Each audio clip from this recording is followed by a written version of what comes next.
sou o Alfa e Ômega, diz o Senhor Deus, aquele que é, que era e que há de vir, o Todo-Poderoso.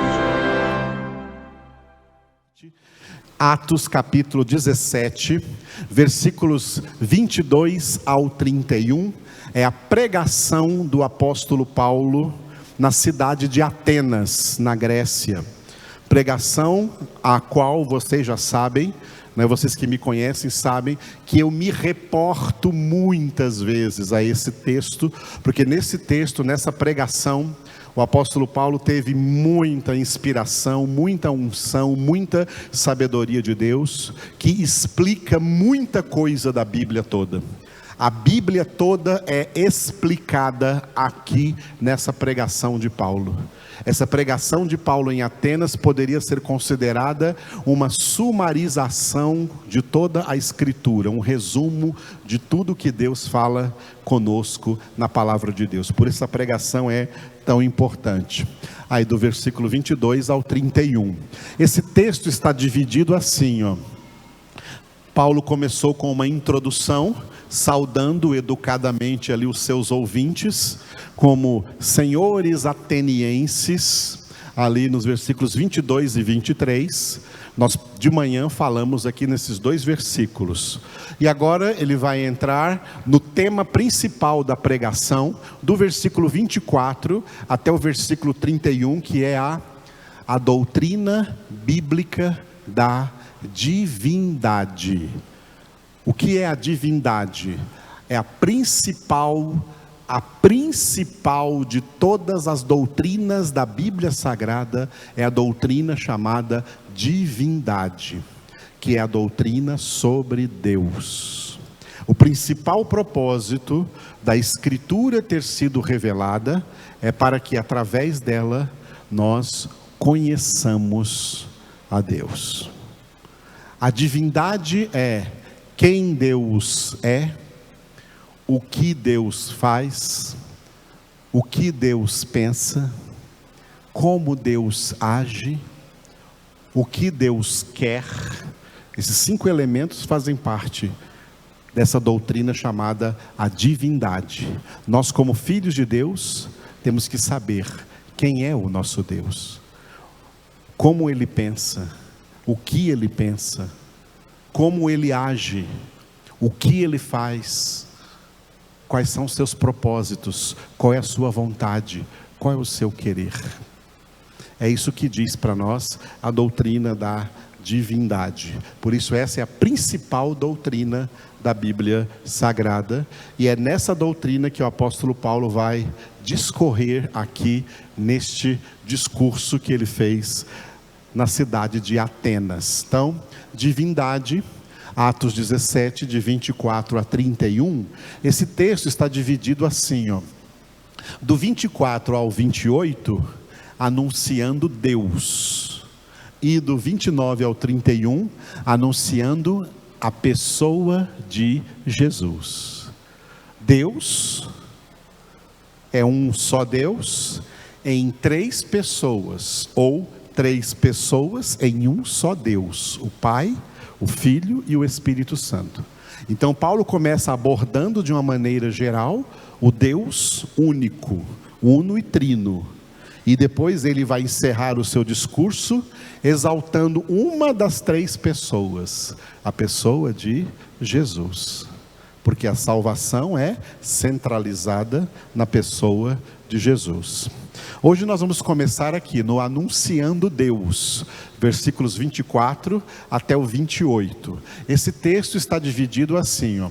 O 24 é uma espécie de introdução, Deus Criador, é nele que vamos ficar hoje. E para a semana que vem, pela graça do Senhor, do 25 ao 28, esse mesmo Deus Criador também é o Deus Provedor. Glória a Deus. Hoje vamos ficar aqui só com o versículo 24, suficiente para nós hoje.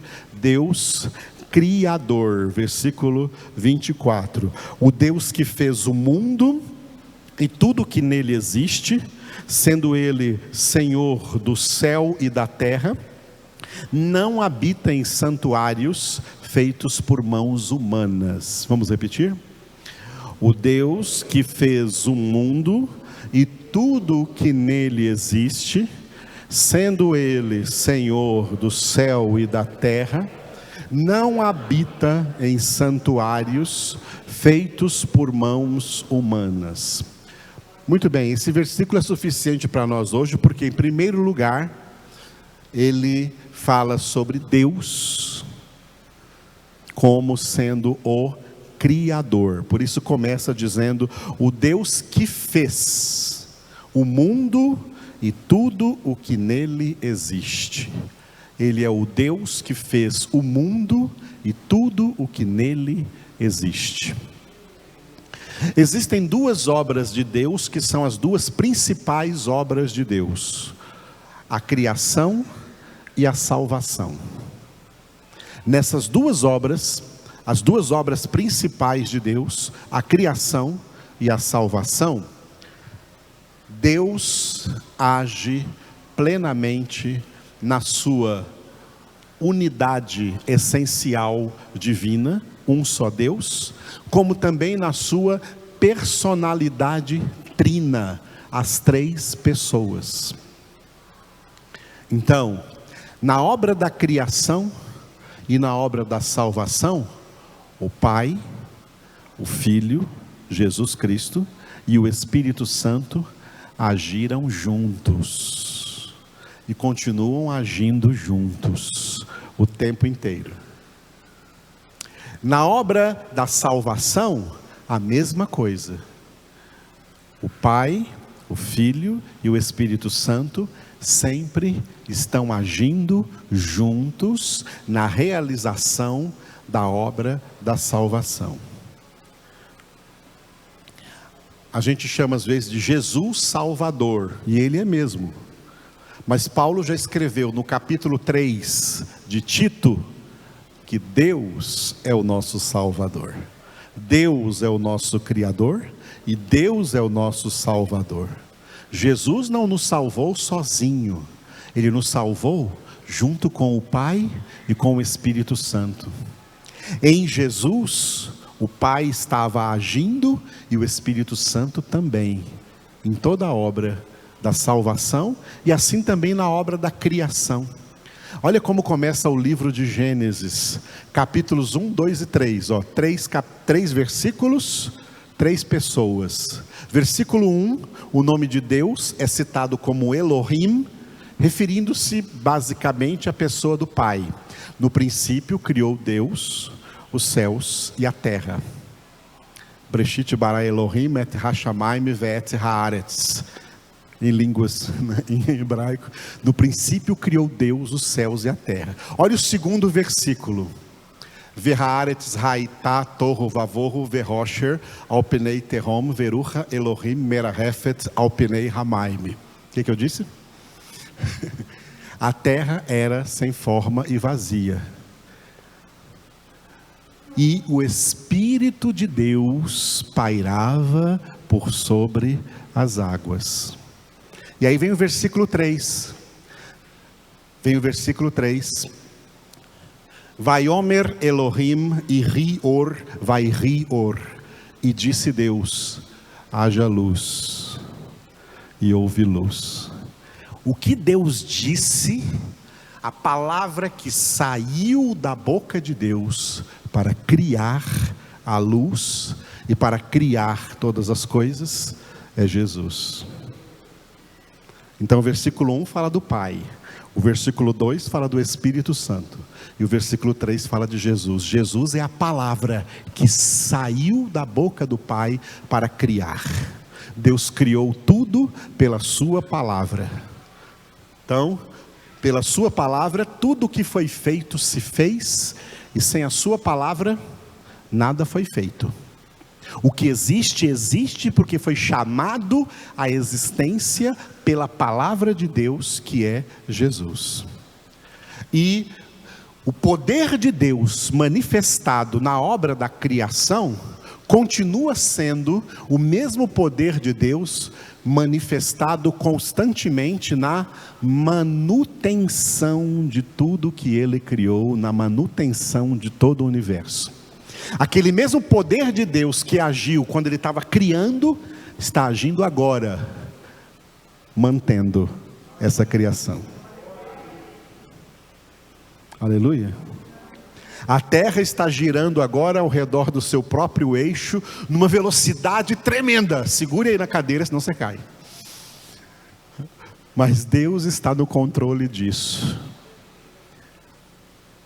Ele está no controle do movimento das galáxias, dos planetas, dos astros, das estrelas, dos cometas, como também está no controle dos vírus, dos germes, dos átomos. Deus está no controle do coronavírus. Deus controla tudo nesse universo, agindo o Pai, o Filho e o Espírito Santo o tempo todo. Por isso Jesus diz: olha, meu Pai trabalha até agora e eu trabalho também. E podemos incluir aí, com toda certeza, baseado em toda a Escritura, que o Espírito Santo também. O Pai está agindo o tempo todo, juntamente com seu Filho Jesus, juntamente com o Espírito Santo. E é assim que Deus, então, Ele é o nosso Criador, e como Deus é o nosso Criador, Deus também é o nosso Salvador. Primeira coisa que Paulo pregou ali, no palco em que os filósofos pregavam as suas filosofias ateístas, Paulo pregou: olha, o Deus que vocês não conhecem, mas que eu conheço e vim aqui falar para vocês sobre Ele, é o Deus que fez o mundo e tudo o que nele existe. Segundo ponto que ele disse, que esse Deus, Ele é Senhor do céu e da terra, sendo Ele Senhor do céu e da terra. A palavra Senhor, que em hebraico é Adonai, em grego é Kyrios, em latim, que é a língua mãe da língua portuguesa, é a palavra Dominus. Dominus é Senhor.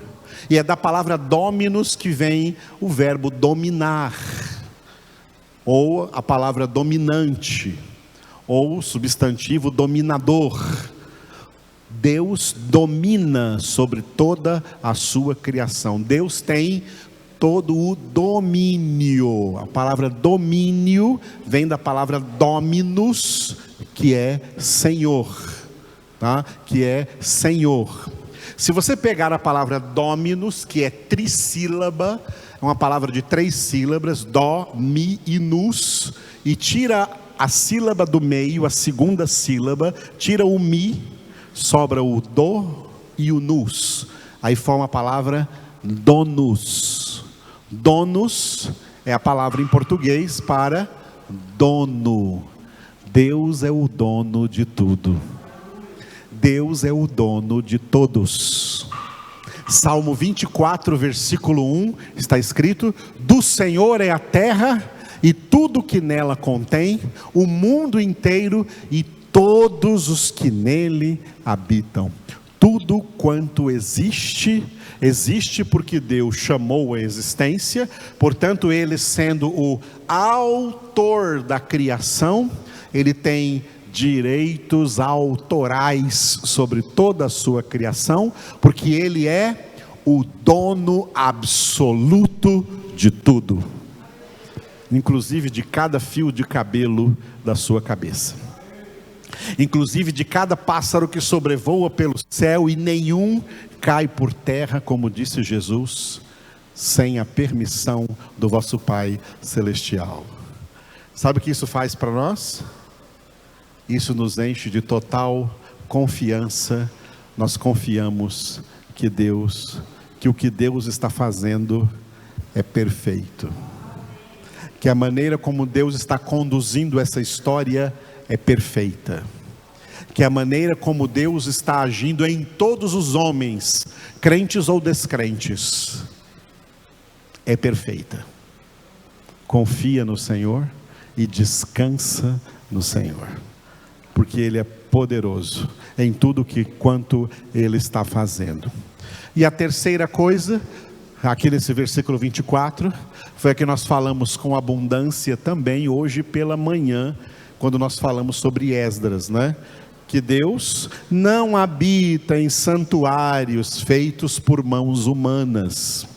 Paulo disse isso em Atenas porque todos os falsos deuses inventados pelos homens precisavam de um templo, precisavam de um santuário.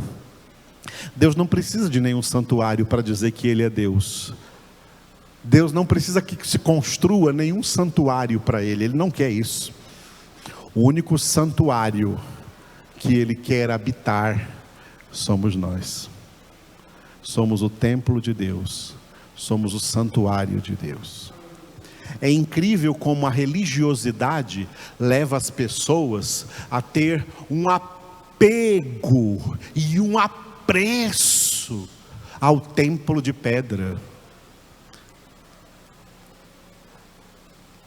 Eu já vi pais, né, na minha vida de crente, eu já vi pais, né, o filho vem bagunçando, o filho vem gritando, o filho vem fazendo bagunça, vem comendo pipoca, mascando chiclete, tal, mas quando entra que eles falam, entra na igreja, quando entra no templo, os pais, menino, agora para, quieto, comporta, porque agora você vai entrar no templo. Esse templo aí não é de Deus. O que o pai tem que ensinar para esse filho é: cuidado, porque o templo de Deus é você, então cuidado com a sua conduta o tempo todo, onde quer que você esteja, porque o templo é você. O seu corpo é o templo do Espírito Santo. Você não pode fazer o que você bem entende com esse corpo. Você não pode entregar esse corpo ao mundo, ao diabo, à promiscuidade, porque ele é templo do Espírito Santo. Você é santuário vivo de Deus. Nós somos a casa de Deus. E o Espírito de Deus está mandando eu ler com vocês um versículo que eu não coloquei ali, mas você pode abrir na sua Bíblia, Hebreus 3, Hebreus capítulo 3, versículo 6. Hebreus capítulo 3, versículo 6. Cristo, porém, como filho em sua casa, a qual casa somos nós, se guardarmos firme até o fim a ousadia e a exultação da esperança. Vamos repetir?